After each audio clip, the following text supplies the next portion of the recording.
reckon? Hiya, James. You all right? Very well, mate. Very good. So the issue we have is, obviously, we can't have the information regarding illegal immigrants.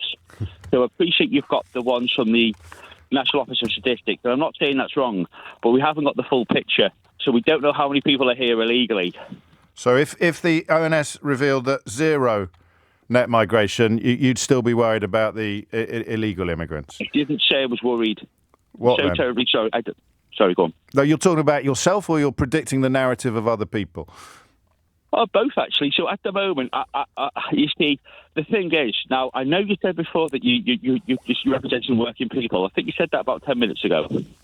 In terms of how important information is, for example, between 2020 and the end of September 2024, there are about 175,000 unauthorised arrivals in this country, of which 78% arrived after crossing the Channel. Those are the numbers you said weren't available.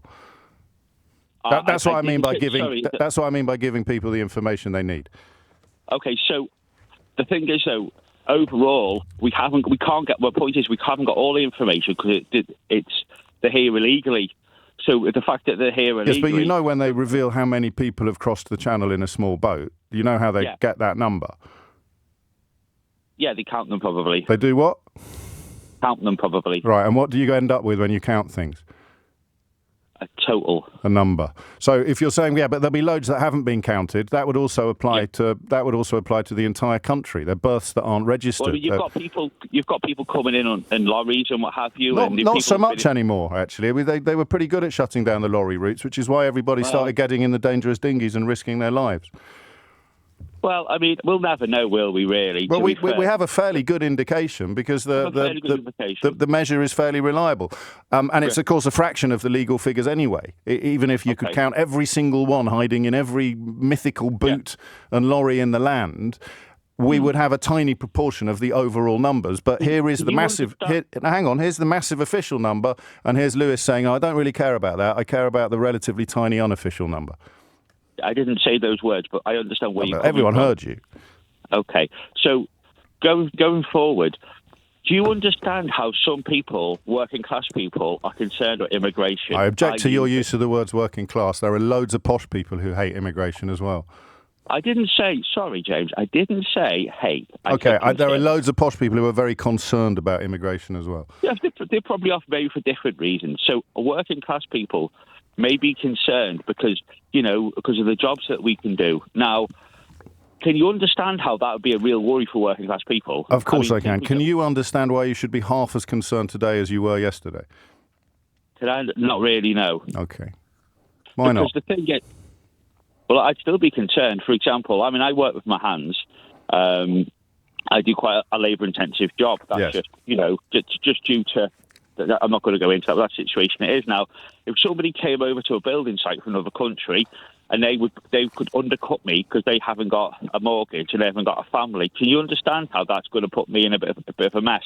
Yeah, of course I could if it was true, but it would not be their fault. It wouldn't be their fault, would it? It would. The construction industry is currently a protected trade. They can't find people to do the job, so it's one of the few sectors where you get a special visa to actually come here because they... Don't keep saying my name, Lewis. This is what I mean about giving people the facts they need to have informed opinions. Can I talk? Well, I'm responding to what you've said. Have you worked on a building site recently? I like the way you've said recently. Yeah, recently. I know you haven't. I know you did a bit in a couple. I do listen to your show. I don't think my experience on a building site is relevant. Is recent enough to be relevant. But have you read the? James. No, Lewis. I've answered your question. Now you need to answer mine.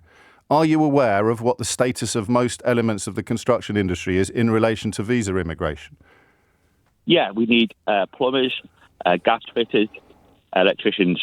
So who's getting undercut? Who's getting undercut? Yeah. What overall? You're getting undercut by people who aren't allowed to come here anymore. Well, they are allowed to come. No, they're not. Only if they've got a visa. You're not letting me. You see, James, you're not letting me really get my words out. No, I'm not as good. Well, you carry on then. I'll be quiet for a while. I'm not as good with words as you are. Okay, so I'm not now. If you're a labourer or you're a builder or a joiner, and you need to get a certain amount a day, okay, and then someone from another country comes along who isn't English or isn't British, regardless of what they look like, and says, I can do that for half the price, and they'll get the job. Now, I know you're saying that you don't think that's true. No, I'm not saying that. If you'd let me speak, I'd tell you what I am saying. Okay, so under the rules brought in largely by Rishi Sunak and James Cleverly, the problem you describe, I'm sure, exists or used to exist, but literally and directly under the new rules brought in, the people you're describing are not allowed to come here. They cannot get a visa because they are not... No, this is why the numbers have halved. Why do you think the numbers have halved? Well, if you'd like to come up to Liverpool... No, I'd like you to answer my question. I've answered yours. Why do you think the numbers have halved? You haven't answered it, though, James, my mate. You haven't. I don't want to fall out with you because you're a good person, but you haven't answered it. If you would like, I'm quite happy for one of your... Why do you think the numbers have halved? I think the numbers have halved because probably it's harder for a lot of, say, intelligent people with degrees to come here and get jobs. No, it's not, you see. It's not. No. Yeah, I think it would. It might be, though. I mean, no, it's harder for precisely the people you're talking about to come here. I mean, I don't want to fall out with you either, but it just is. That's why they brought in it's why they're called skilled workers visas. Yeah. So there's no visas for unskilled workers. Well, they're getting here somehow, like James. I mean, I quite well. Well, then we're back to the question of why do you think it's gone down by half, mate? It's gone. Well, that's just down to the government not managing it properly, isn't it? No, it's halved. So that's got to be better than yesterday if you've got a problem with the issue generally. No. So the skilled workers visa means that the people who are not challenging for unskilled labour are finding it impossible or much harder to come here. How many people on your building site are illegally here? I wouldn't want to grass them up, mate. It's not It's on just that. a number. No, I wouldn't do that. I wouldn't because hang on, if I may, so the immigration people might hear it, I might get them into trouble. So I don't think they're going to know where you are or where you're working, and a lot of people listening are going to start thinking the number might be zero. Well, there's not. There's probably about, I don't know. For what I don't know how many are illegal because I can't speak.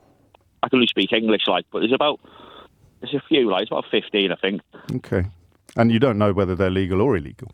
I know at least 7 or 8 of them are. And you, because I tell you how I know, because that's half. I did, isn't it? So what would be for you?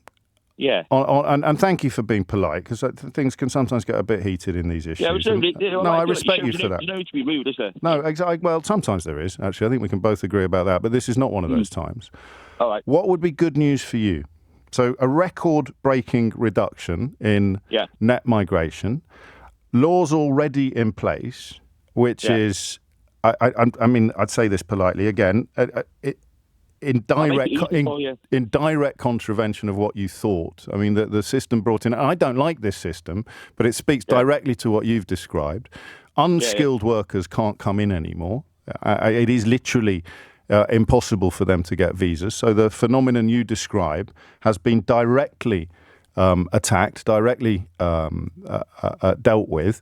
If there are people on your building site, and we'll have to take your word for it, then obviously your employer is breaking the law. You're probably complicit in illegality if you know for a fact that they're there illegally. They won't be insured, which means that whoever is responsible for running the site in the event of an accident or something like that could end up in court or in jail. You know that health and safety legislation in this country is widely regarded as being quite robust. So I'm somewhat surprised to hear that on a massive site you've got that level of law breaking and health and safety breaches going on.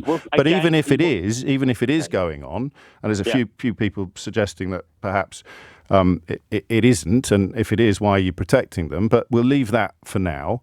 If there are people here doing what you described, they arrived before the rules that have been brought in and delivered the news that we're discussing today.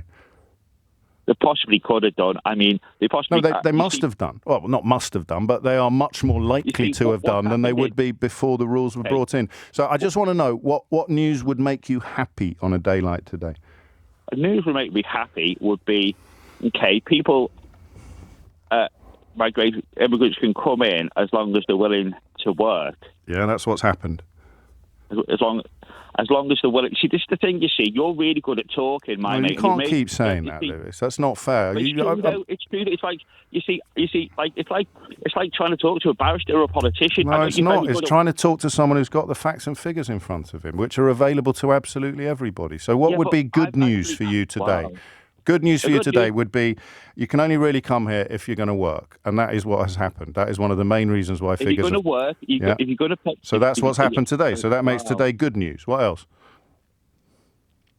Okay, so if you're going to, all right then. So you see, this is the difficulty because you said a lot of things very quickly. Now I can't.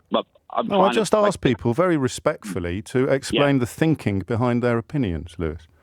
Well, the thinking is that I'm a working class person. I'm trying to earn a living to the best of my ability, and what you're saying, I suppose in theory is correct, but it isn't. It's not how you feel. It's not how you feel. Not how I feel. No, I know. It doesn't matter whether it's true or not. It's not how you feel. And a reduction of 50% in the overall numbers is not, I think, we've got to go, I'm late for the news. This isn't going to change how you feel about things, including your colleagues who may or may not be here illegally. Thank you, mate. I do respect your honesty, and I mean that. I hope that doesn't sound insincere.